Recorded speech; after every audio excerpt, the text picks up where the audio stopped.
like to read, if you like to think, if you like to see the world differently, grab yourself a book, give this show a listen.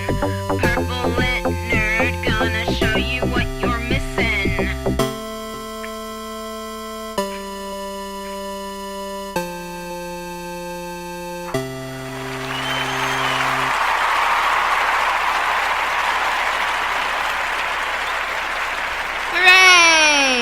Welcome to the Purple LitNerd podcast for March the 23rd, 23rd? What the?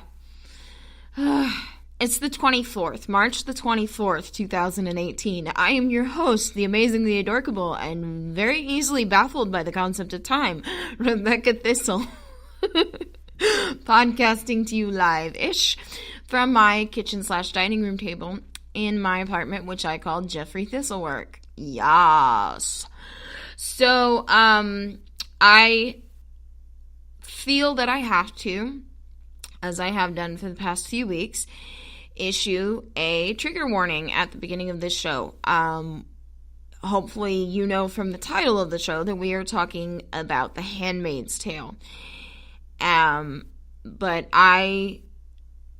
if you haven't read the book, and you are sensitive to discussion of things like state-sanctioned rape and violence against women and stuff like that, A, I get it, I'm not judging, and B, this may not be the show for you. Come back in a couple of weeks when we're going to be doing something else. I say we, like there's more than one person running this show. Or go back in the archives in the meantime and check out some less disturbing shows. But if you are sensitive to that sort of thing, I have to issue the trigger warning disclaimer. You might not want to listen to this. So, that out of the way, let's get on with today's topic. I called this show a touchy subject. Why? But Becca, we've already discussed state-sanctioned rape and the oppression of women and all the horrible things that are going on in the Republic of Gilead in this speculative dystopian novel. Yes, but I don't mean touchy like sensitive. I mean touchy like touch, like tactile. See, because when I was listening back to The Handmaid's Tale, on audio, by the way, I highly recommend it. Claire Danes narrates the audiobook that I have that I got off of Audible, and oh my gosh, she does such a good job. So, quick shout out to her, who will probably never hear this. Really, really good job doing that. Anyways, but when I was listening back to the book, I started noticing how much tactile imagery comes up in the book. I mean, it is, it's not like other authors don't use tactile imagery, where, something felt smooth or rough or bumpy or, whatever. It's not that imagery doesn't come up in any other novel, because clearly it does, but it seems so precious in this. Offred, in her narration, and this is one of the reasons why I say Claire Danes did a really good job, is she really, she talks about how things feel, how her dress feels, how her sheets feel, how the floors feel, how the railing, and the staircase, how that feels. Tactile imagery that is just so palatable. And maybe I'm a little more sensitive to this because of my disability, and tactility and touch is very important to me, for me to learn stuff these days. But it is just so precious to Offred. It's so, and not even in like a sensual sort of way, just in this like ravishing or languishing in the feel of things. And I got to thinking about it as I was listening, and I went, I think I know why it's so precious to her after a while, and I get it. Because since her job as a handmaid is basically spread your legs once a month and let some guy rape you in the hopes of getting you pregnant, since that's her whole life and her whole existence and her whole purpose in the world, there is no more kindness, there's no more gentleness, there's no more affection in her world. And you know, and I think, you know, and it's really funny because, you know, there's that scene, it's not really funny, haha, but it's interesting.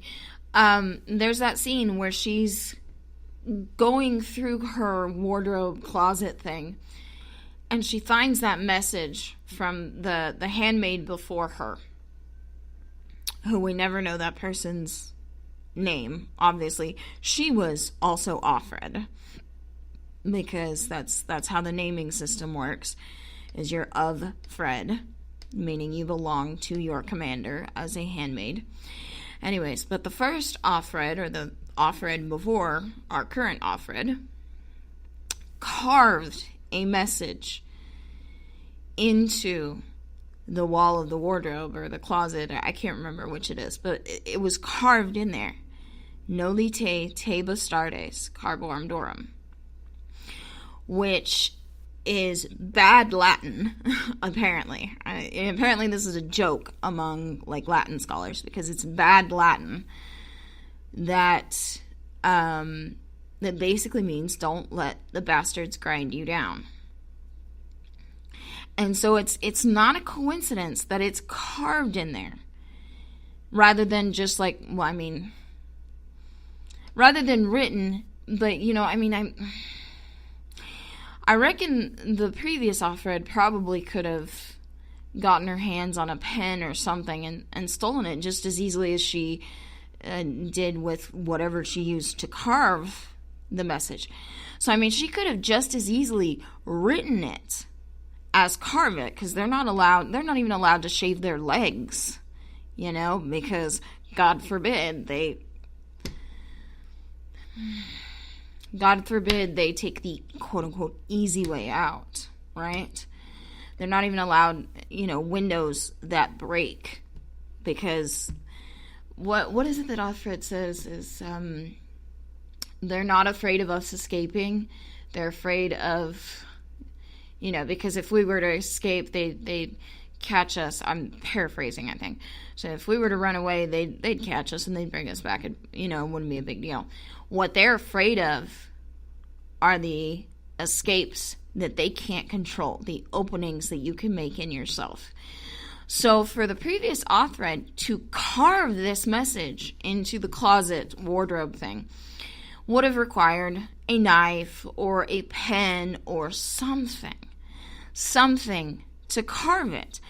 And it would have been difficult for her to get a hold of that. But it would have been just as difficult, because women aren't supposed to read and write, would have been just as difficult for her to get a pen. So why did she choose to carve it? Because touch is so important. It is so important that Offred, the next Offred, you know, our Offred, June, I should call it just June, even though that's not what her name actually is in the book. That's what we find out in the show. But the first Offred wanted June, our Offred, to feel the hope behind those words, to feel the truth behind those words, because tactile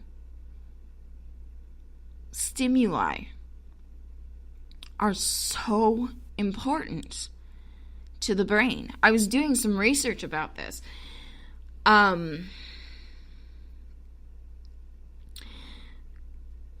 can't quote you any studies, but I read some stuff on the internet, so take from that what you will, because, everybody says if it's on the internet, it must be true. If it's written down, it must be true, obviously, right?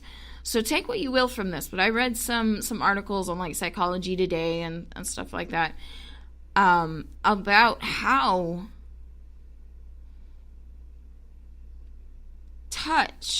physical touch, stimulates our brain. So, like, if you meet somebody and you say, if I were to meet somebody, let's say, and I say, hi, my name's Rebecca Thistle, and nice to meet you, and had a conversation like that with no physical interaction, it would not make as much of an impact as if I shook that person's hand and or patted their shoulder. It would not have made as much of an impact if I'd hugged that person. Hi, my name's Rebecca Thistle. Nice to meet you. And I gave him a hug. I would make an impact on that person. And people generally tend to react more favorably to others who show tender affection, I should say. Because, if somebody punches you in the face, you're not like, oh, you touched me, thank you, obviously. But tender, gentle, little bits of tactile stimuli can stimulate your brain and leave it happier. And so, especially with that Nolite te bastardes carborundarum, that message, it had to be something that June could tactily feel so that it would get into her. It would get into her brain and make an impact. And the first Offred must have known that.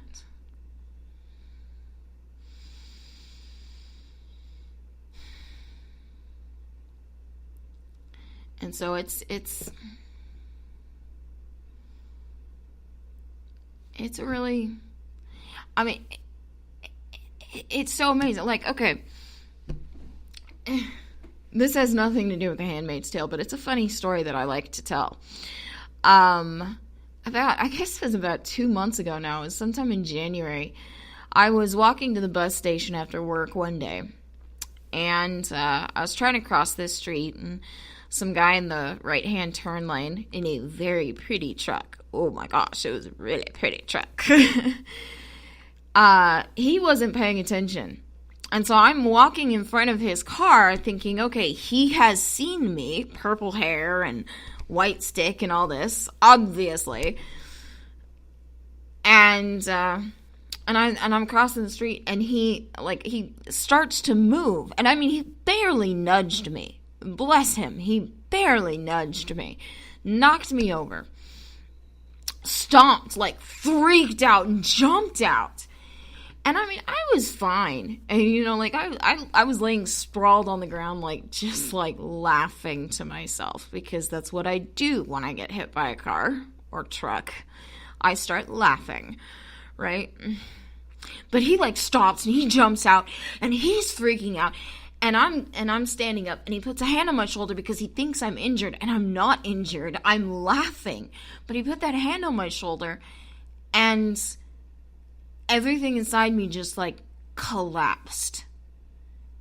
Because that was the first time that somebody had shown me tender affection. It wasn't even really, obviously totally platonic, because total random stranger just trying to make sure that I'm okay. But something inside me just collapsed. And that meant everything. That hand on my shoulder meant everything to me, and it freaked me out.